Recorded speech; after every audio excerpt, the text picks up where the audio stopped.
Welcome to this episode of Rough Talk MMA, talking the next UFC Fight Night card, featuring the main event of Anthony Fluffy Hernandez versus Sean Strickland. This is a stacked fight night, I feel. Strickland's crazy, man. Yeah, and I think Anthony Hernandez is one of the best in the division, if not the best, but we'll talk about that one to close the show. But this is a pretty fun, stacked-looking fight night. It's a sleeper card, if you ask me.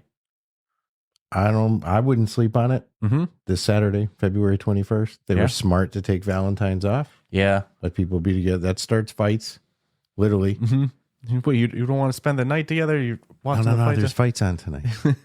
Saturday and night. the poor fighters who, get scheduled for that card Right? too, Some of them are married and have girlfriends too, they have lives. So I understood missing that one. No, But brilliant decision on their part. mm-hmm. I actually am really impressed with the card. The more I keep looking at it, the more it keeps filling in because there's been some changes. Yeah, It's a really good card, dude. The UFC matchmaking seems like sometimes it waits to the last minute on things. Thank God for Tapology, man. We were even talking off air, like there's no title fights currently scheduled as well right now too. It's a little scary. You look ahead. Mm-hmm. I don't see anything. No, there's none of the UFC titles are scheduled. And like we were saying, we know that they're waiting for that White House card, but that's not till July. Man needs some fight nights or some title fights in the in-between there, Another 5 months without a title fight. We can't be like that. There's some Especially the people who have the belt. Mm-hmm. Like, you're just going to shelf me for half a year? And there's some good numbered cards coming up as well, too, like Holloway versus Oliveira, too, as well. We'll talk about that one next week. I don't want to start to throw out picks yet, but yeah, no, we got some good fights coming up on this card, some good cards coming up in general. Hopefully we see some title fights in the works as well, too. But opening up this card, in the women's flyweight division, we have Carli Judice versus Killer Juliana Miller. We have 5-2 record versus 4-3. I think that this is what you would describe as a job on the line fight. That's what you were saying. Seems to be happening, though. Yeah, and you know what? This is actually what I would call a banger to open up the card, because Carli comes in here with all 5 of her wins by KO or TKO. And Juliana Miller, unfortunately, has been stopped before in that very impressive 4-3 record. I feel like that she's might be getting set up to take some shots to make the card exciting to open things up. I'm gonna have to pick Carli by KO or TKO on this one. I don't even go as far to say it. We don't pick rounds. That's not usually what we do. I don't want to set that precedent, but I will say in this one, I'll even say it in the second round, I got Carli winning this one. I piggyback on everything you said. I do feel almost like it's a soft lob, slow ball right over home plate for Carli. But it's fighting too, so I don't know. Juliana could come out and head kick her. 100%. Knowing, man, my job could be on the line based on this performance tonight. The energy's going to be... The worst part of the energy as a consumer at home is going to be far better than the crowd that's going to be there for the early prelims in the arena. Mm-hmm. That bums me out like nobody's business. Yeah. If you pay that money for those tickets, Jeez. Get there for that first fight, especially because sometimes you have Although openers. this will be at the Apex, correct? I believe so. Yeah. The Meta Apex these days. So, yeah. That's why I was joking. I think correct. Dana White's on the board of Meta. I think they're using the Meta AI, their llama model, to do the fight booking these days. With sometimes there's some weird ones going on. For an opening fight, though, not bad. I do just get my pick out. I do have Carli. I think I said knockout as well. I think you were even saying first round was your guess. Yeah, first round is the only deviation I have. No, if you're going to look at like booking a card, she has 4 first round finishes, 5 first round wins, 5-2 record. I mean, it's a safe. I don't want to say bet. I don't want to use that word. It's a safe pick. Safe pick. Yes, and this is like I said, potential to open up the card fun. That's very important when you're booking a card. You really want that first fight to set the mood of the night. So good stuff there. And you want to take the next one so I don't get selfish and once again run with 4 or 5 in a row. I'm giving a lot of credit to the fights not only being picked, but the flow and the order in which they're allegedly going to be shown. Again, that could change. This is the start of the week of the fight week. Mm-hmm. We don't know who's going to miss weight, who's going to pull out, who's going to get injured. Happens. Yeah, we watched the guy faceplant not but a couple weeks ago. But we have the Cuban problem, Yadier Del Valle. I'm sorry if I'm butchering names. I just can't help myself. It's just the way it is. Versus the Monkey King, Jordan Leavitt. This is going to be a good fight. I expect that good energy. I'd be foolish to not think that the Cuban problem is not going to continue his winning streak of 10-0 and pop that to 11-0. And that's not undercutting Jordan's fighting, because great record, 12-3. But I have the Cuban problem taking this by decision. I think that's a fair pick. I really like Jordan Leavitt, even his nickname, the Monkey King. Monkey King. He's got a silly personality. The nickname fits him. He's a really good grappler as well, too. He's kind of like a brawler on the ground in the sense that it's kill or be killed. He has a lot of submission wins. He also has some submission losses. We've seen him get tapped by Paddy Pimblett, by Chase Hooper. But sometimes he looks like top notch on the ground as well. He even has a slam KO. I like Jordan Leavitt. He's a lot of fun.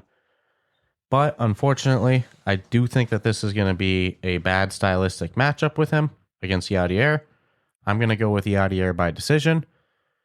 Yadier does have some submission wins himself as well, too. So I was kind of going back and forth of, do I pick Yadier by submission or do I pick him by decision?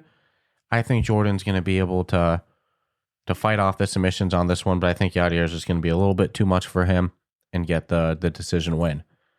This one would be what I would call a parlay killer, though, because I could see Jordan coming out and getting the win as well. But, Jordan come out and get a submission. Yeah.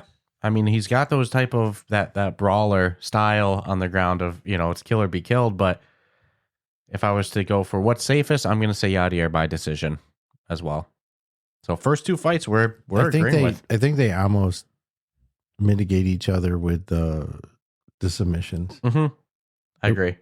So I don't think we're going to see either one get the tap. But good, entertaining fight. Has the potential. I agree. Total potential. And Jordan, he's a fun grappler as well, too. So if it hits the mat, I'm not expecting any like lay and pray, or if it hits the mat, it might be the most exciting part of the fight.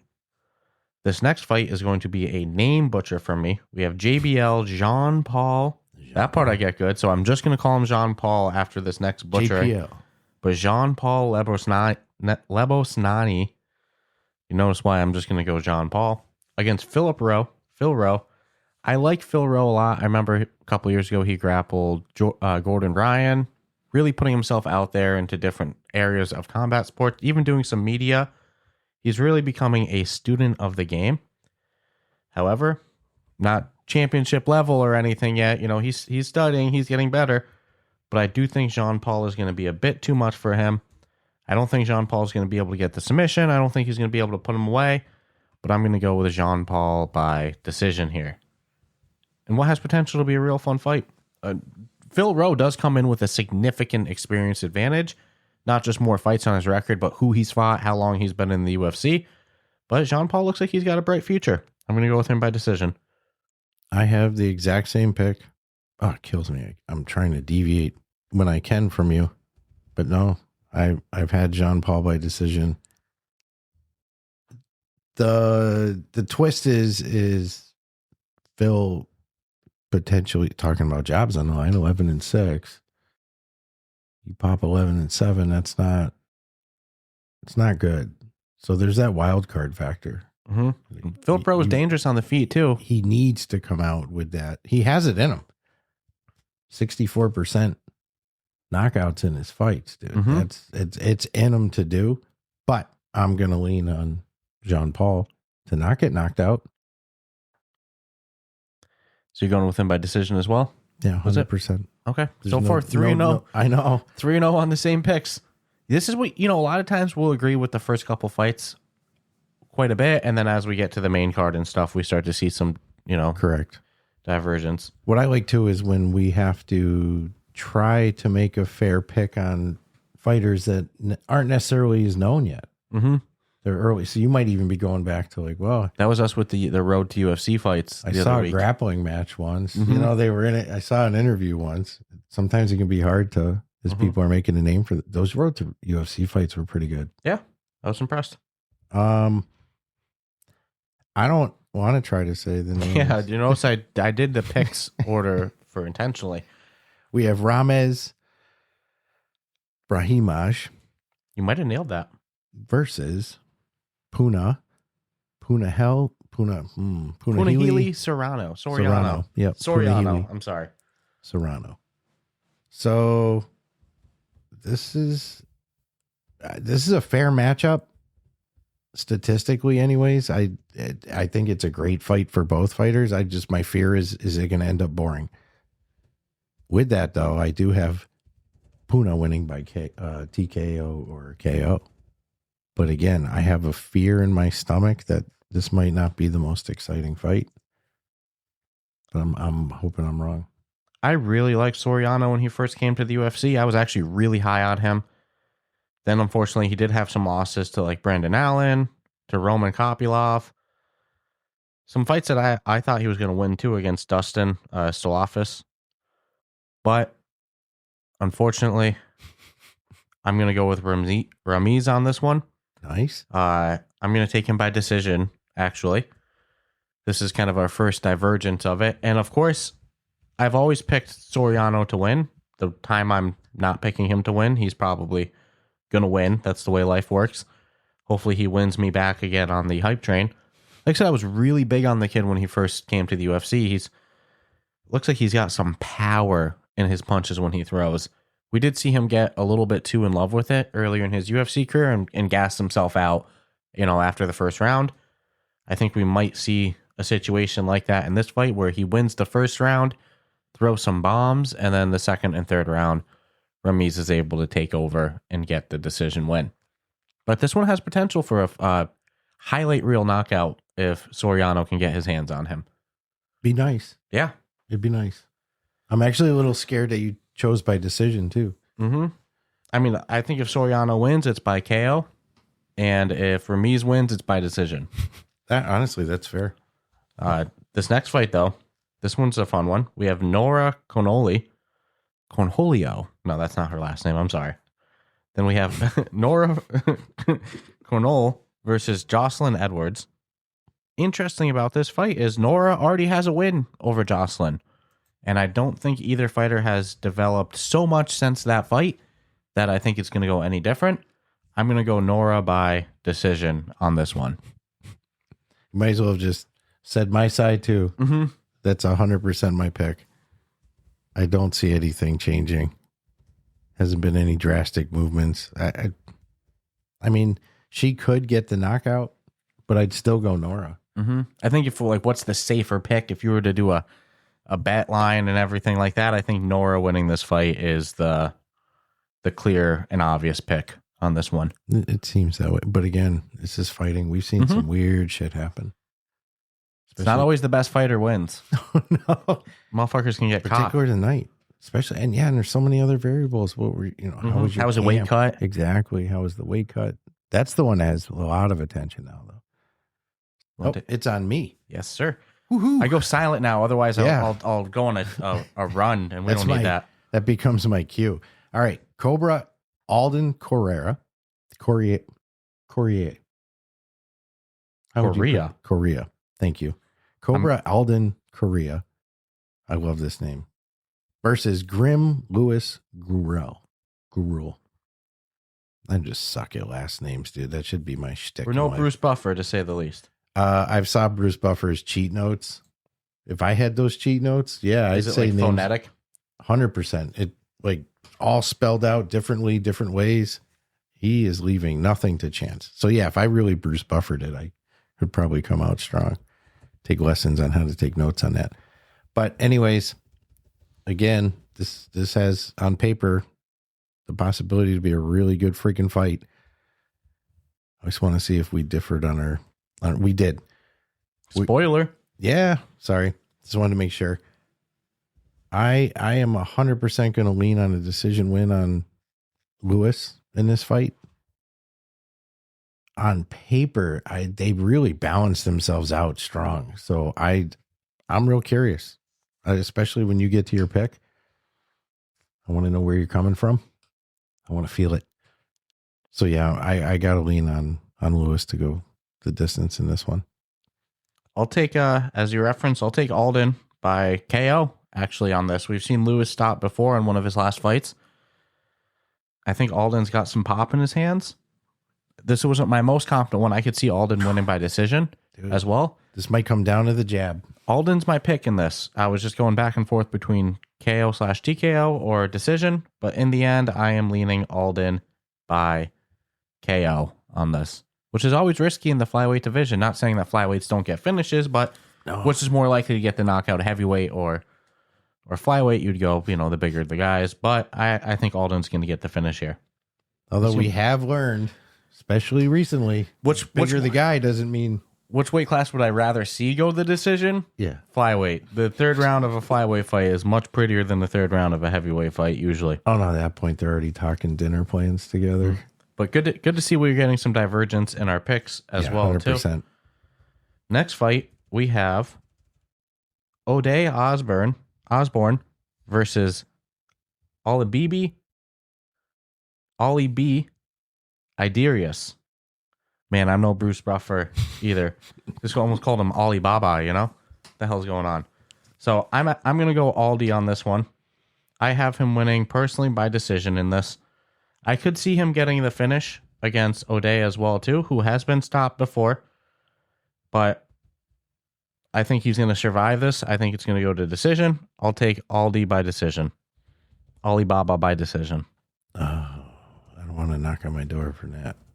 I'm going to 100% agree with Alibi, but I'm going TKO. And it kills me because he does have a good amount of finishes. Osbourne's good, but some hard miles. Yeah. So another one of those kill or be killed as well fighters. Yeah. Osbourne does have a lot of finishes. He also has been stopped a lot too. So it definitely is a risky pick. Great fighter. Just at a certain point, it just other people are.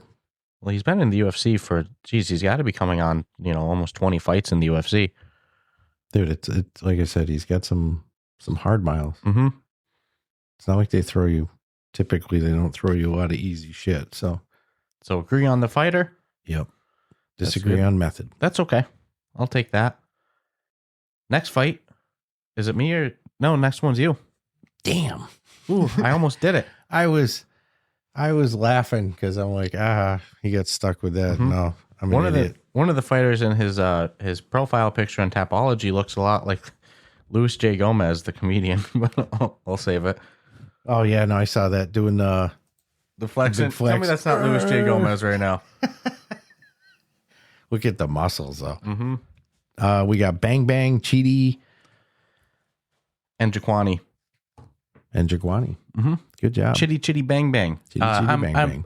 I've been a longtime fan of both Chidi Njokuani and his brother Anthony Njokuani back in the day, the WEC days. Chidi Bang Bang. So Bang Bang Chidi versus the Lion Carlos Neal.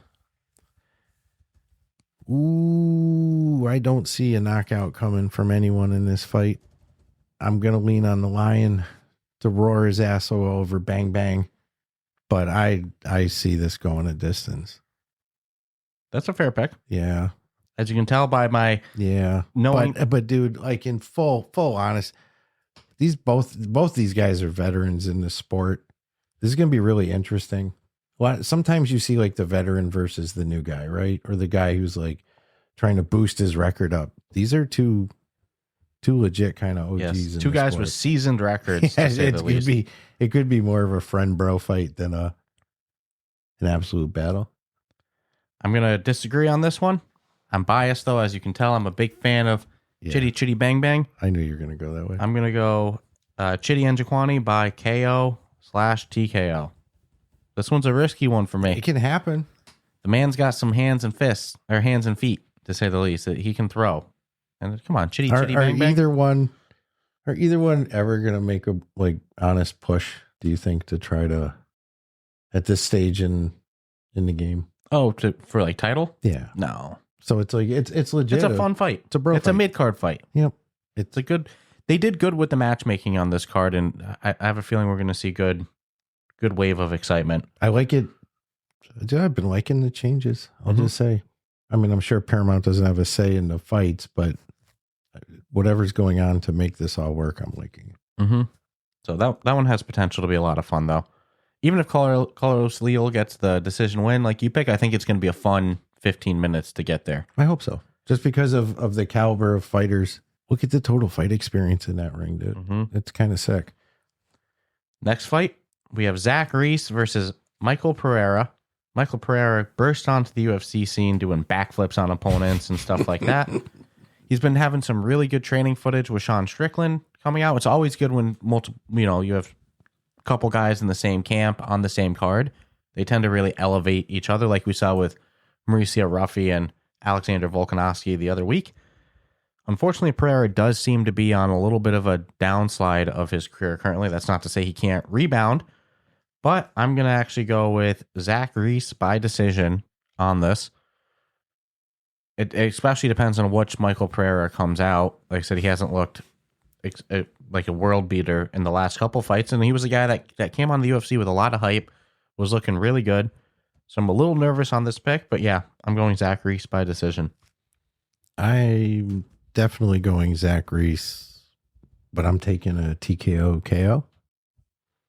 Pereira's great. He's again the miles. Mm-hmm. Just like an automobile. 31 and 14. Only so many miles you can put on. Unless I fricked up my stat, but I don't think I did. Mm-hmm. It's a lot. But he's not going to come out and not fight. So, it's, again, entertainment. This is going to be a really entertaining fight. Has potential to be. Yeah. But, I don't know, dude. That's a lot of fights, dude. Mm-hmm. For real. And his chin, he got put down pretty easily off of of course, it's not always the hardest looking shots in general. Doesn't matter how good your chin is, but yeah, where you get caught. I just feel like the miles are adding up on Pereira, and I think Zach Reese is the I hate going against good fighters with high mileage, but I've seen it happen too many times, and it's sometimes you can see it coming to that, and that's I guess the good ones go. It's time to just stop doing that. But at this point, I will take Zach by TKO. Well, so same. We agree on the fighter. Yeah. Just disagree on the method. That's okay though. It's a sad disagreement. You want to take the next one? Absolutely. We got the beef. Jacobe Smith versus the muscle hamster. Best name ever. Josiah Harrell. Nickname of the card. Between that or the Monkey King with Jordan Leavitt, it's a tough one, but the Monkey King's good, but Muscle Hammer. Muscle Hamster? Muscle Hamster, yeah. Until you look at the actual, if you look at these two fighters and said, which one's the muscle hamster? You'd be like, Jacobe. But again, I don't need a visit at my door. This is going to be this has potential to be a great friggin' fight. 11-0, 7-0. These guys are going to come to bang. I don't see anybody leaving. They're actually both 11-0. Oh, shit. Okay. My apologies. 11-0 versus 11-0. One's going to leave 12-0. The other one's going to leave 11-1. That's ridiculous. But this is really a toss-up. You can use all the justification to pick who you want. Both these guys are going to come to fight. I'm taking Jacobe. Bring me to Beef Smith by knockout. Wow. That's fair. That's a fair pick. These guys, like I said, both 11-0. That's 22 fights. Out of those 22 fights, only 3 between both of them have gone decision. Yeah, it's pretty intense. Jacobe has 2 decisions, and Josiah has 1 decision win. 3 decisions between both of them. That's pretty impressive. I was watching a lot of training footage of Josiah leading into this. Really good grappler. He was actually scheduled to make his UFC debut previously against Jack Della Maddalena. Had to pull out due to a brain anomaly, which is never a good sign. Mm-mm. But the kid does look really slick on the ground. A lot of his training footage, he looks a little bit lackadaisical with his hand placement. A lot of hands down, a lot of really funky strikes. I could be wrong here, but I do think Jacobe's going to be able to take advantage of those defensive flaws on the feet. And I'm going to go with Jacobe by KO or TKO. So we are picking the same. Mm-hmm. I mean, again, You can't really argue not. I think if we're going to say who's the better grappler, I mean, Josiah looks like a really good grappler when you watch his fights. He has some really slick moves. But I think Jacobe is just going to be too much for him, and it's going to get a late fight finish. I like to show me the beef.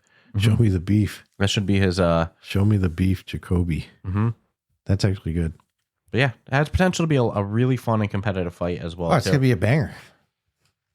Josiah is a really good wrestler, really good grappler. His grappling game isn't just hold the guy down either, so there's potential. It could be a fun fight on the feet and on the mat. I'm excited for that one. Well, and both have, one is one submission win. Doesn't need it, or doesn't need to bring it there. So again, I just expect an entertaining fight. Looking at the pronunciation of the next fighters, you sure you don't want to take this one?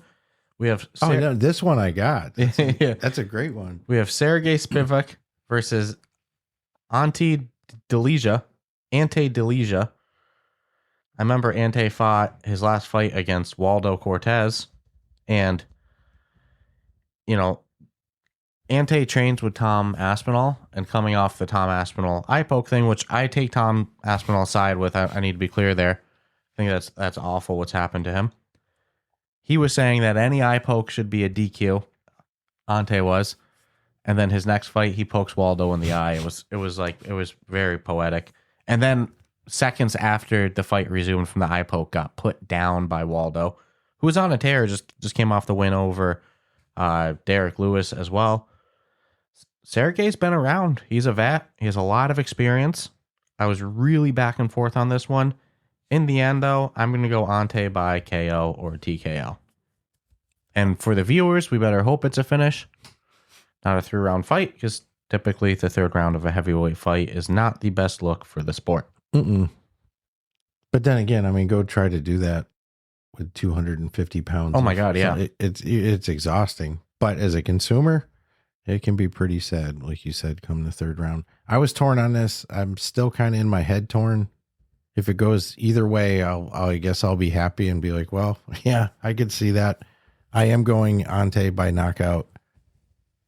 That's not undercutting Serghei at all. And again, I don't know. 100% heart gut pick. If I look at data, there's enough to go either way. One could argue there'd be more data, say maybe, a decision win. Yeah. But no, if it goes in my head how I'd like to see it, yeah, this is going to be a great friggin' fight. But yeah, we're not going to a third round. Hopefully not. No. Although Ante, he's a good athlete, maybe he still has some pop in his punches by the third, but so we're both agreeing? Yeah. Ante by KO or TKO? Yeah. Okay. Wow. Not bad. We win together or we lose together on this one. Now we're down to the final 3 fights. Yeah. Where it gets exciting. Where the seats really fill in at this point. If it were a pay-per-view, breaks my heart. We have Dan Ige versus Ige. Sorry. Notice how much better I know the pronunciation of the fighters that have been around for quite a while. Dan Ige versus Mr. Costa. I will say that Costa, yeah. No, Melquizael Costa. There we go. Melky. I don't want to get too attached to saying the other guy's name because I got Dan Ige. Actually coming by, I'll throw the method out there by decision. I'm not 100% though. Even as it's coming out of my mouth, I was trying to see if perhaps I should sway over to Costa, but I can't. Yeah. 19. The only reason I'm not feeling Dan, I'll play the mileage game. 19-10 is like, yeah. Costa's coming in 25 and said, that's pretty good, dude. Mm-hmm. He's on a bit of a tear as well, too. It's funny you say that you're conflicted on this one. I was very conflicted on this one. Costa's last fight, he got a fat head kick KO. I remember it. And I don't think he won performance of the night either, which was really weird, against a fighter that a lot of people actually thought he was going to be on the losing end on the feet. When you look at who's on the bigger tear, it is no doubt Costa. However, look at the guys Dan Ige's fought. Dan Ige, I saw him saying on social media a couple months ago that he's never lost a fight. He's only ever ran out of time. If you look at all of his losses, he's only ever lost by decision. a lot of times he's taking over in the third round as well, too. Danny Ige a vet. He's been around. I'm going to go with the vet pick on this one, and I'm going to go Danny Ige by decision, personally. Same pick? Mm-hmm. Freaking sweet. But Melky, man, he's on a tear. Yeah, again, if this totally fell apart in how I see it, I wouldn't be shocked. Mm-hmm. Some seem a little more obvious sometimes. This is, but again, has potential to be a great, especially for the... I'm biased, too. I like Danny Ige. Like, he's fought the best of the best. Melky's on a tear there, though. This is one that I will not include into my parlays because I'm too much emotion on it. Yeah, the emotion. Hard picks. And I like Costa. He's a fun fighter. Like it, potential for some fireworks on this one. Next fight, though, we have in the co-main event, the penultimate fight of the night. We have Jeff Neal versus Uros Medic. Uros Medic. And interestingly enough, for being the co-main event, Uros actually has a loss to Soriano, who's much earlier on the card, who I actually picked against. Soriano got the finish by KO pretty fast in the fight, too, in the first 30 seconds. I like Jeff Neal a lot. You know, this one might be a little bit more biased as well, too. He's coming off of a fat KO loss to Carlos Prates, who's a beast as well. But Jeff Neal's been in there with the best of the best. Has some he has bombs in his hands, to be honest with you. And Uros, who's been caught before, also does have some KO and TKO wins as well, too. I'm going to have to go Jeff Neal by KO or TKO on this one. I'm happy you said that. And I was very conflicted. Like I said, Uros is coming off of some big finish wins himself. I think that this is one that we're just going to see. Somebody's going down in this fight. Well, I have it as Uros will be the one putting someone to sleep. So you have him by KO? I do. Okay. I do. I smile when we were coming up to this one because, again, the way I see it in my head is like, this is going to be great. Mm-hmm. The energy is going to be real. Again, it's the Apex, though. They need to pipe in good crowd noise for that excitement because it deserves it. Uros is the younger guy. I feel like has slightly less miles on him when you look at the guys that he's fought. Absolutely. I understand the pick. I was very conflicted on this one. There's a handful on this card, dude. It's not, again, it goes either way. I'm not going to be like, damn, didn't see that coming. It's like, of course you did. Yeah. All right. And we're rolling in the main event why everyone was watching in the first place, more than likely. Sean Strickland versus your boy Fluffy Anthony Hernandez. I am going 100% gut pick on this. This is my illogical pick of the night. I am going to take Strickland by decision. I have no way to justify it. I can't, because the logic, if I wanted to get logical with myself, I'd be like, no, I'd probably take Hernandez by decision. But I like Strickland. He's a loose cannon, unpredictable, both in the ring and out of the ring, right? So it's like just a unique individual altogether. I can't go against him. This is my heart pick. Unfortunately, it's the main event heart pick. So yeah, Strickland, dude. I'm rooting for him too. You know, I was very conflicted on this one. I think Anthony Hernandez, Fluffy Hernandez, is the best guy in the division. Arguably the worst style matchup for Khamzat, just because of how much of a beast Anthony Hernandez is, not only with his grappling, but he's just a cardio machine as well. Sean Strickland, on the other hand, when you look at who he struggled with in the past, it's not really grapplers. It's always strikers. He has a game plan and a style that's kind of tailor-made to beat strikers. I also think Sean Strickland is just a terrible matchup for Khamzat as well. I was very conflicted on this one. In the end, I'm going to go Anthony Hernandez by decision. In the past, Sean Strickland has fallen into a little bit of a lackadaisical pace on the feet. Interestingly, in this fight, Anthony Hernandez is somebody that's going to be in his face, and I think we're actually going to see a much more exciting and active Sean Strickland just because that's what he's up against. You know, when guys are circling away and not really engaging with him is when I think we see the worst Sean Strickland. When somebody's putting it to him and pressuring him, Sean Strickland tends to respond back. So I think that we're going to have a fun 5-round fight. Both guys have amazing cardio. I just think Anthony Hernandez is on a different level right now. I think he's going to get the decision win. I could see Sean Strickland getting a TKO, though, late in the fight. Again, he's Sean Strickland, dude. Yeah, he does really good against grapplers. He comes with no script in life, right? Yeah, loose cannon, but he does great against grapplers. That's why I think Sean Strickland's a terrible matchup for Khamzat. Oh, he's the best.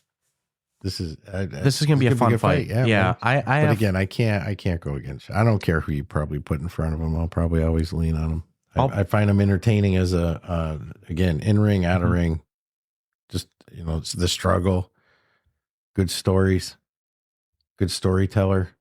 Wouldn't want to have a couple of drinks and get him angry though. No, don't want to talk shit against him and start talking shit. Oh, so we went out drinking with Sean, and guess what, dude? He doesn't like ball busting. Hernandez has been very vocal on social media that since this fight's in Texas is one of the athletic commissions that still don't allow weed in your tests. He has been very upset that he can't smoke in the lead up to it. He's like, man, that's how I cut weight. That's how I fucking get through my camps. I got to stop early, Gonna come out angrier. Yeah. Interesting. It just made me laugh. But this is a fun fight. I like both guys. This one, like I said, I'm picking Fluffy. I wouldn't be surprised to see Strickland get the win, though. I think either guy, they should be the next one to fight Khamzat for the title. I mean, they both got good ranks. So, yeah, I don't disagree with that at all. We did see Sanj. Although it doesn't sound like we'll get that title fight anytime soon. No, Anthony Hernandez just is such a motherfucker with his pace and stuff. I think that we got a good fight on our hands in the main event. So this is a good card. 14 fight card. Should be a stacked. Yeah. Got some. We both have some finishes on the lineup as well. It should be a good pacing card as well too. I think every fight, every card, we're going to see Paramount tune in or hone in a little bit more and more. Oh, they're getting better on their production. Yeah, we've seen it. Every fight, it gets a little bit better. So I'm excited for this one. We'll talk next week if we're going to do the next fight night. We had a off-air talk, and we're like, maybe we don't do every card coming out the gate. Save it for the bigger ones. Really give us time to focus and hone in on the fights. But unfortunately, there's some good cards coming up too, So you saw that. Yeah, that's the way it goes. As long as the UFC matchmaking's good on a card, we'll cover it. And this is one of those ones, like it's a fight night, but we got to cover this one. It's Sean from top to bottom. Fluffy. It's a good freaking card. I maybe one mid card fight you'd be like, I can afford to step away, but even that one I wouldn't. Yeah, there's two OGs going in that ring. I'm excited for it. So, let us know in the comments who you think's going to win the main event or any of the other fights below. And we'll check you out next week as we go over how this actually played out. Yes, how did it compare to the actual results? Awesome. Thank you all. Subscribe, rate us 5 stars, and we'll check you out next week. Ciao, ciao.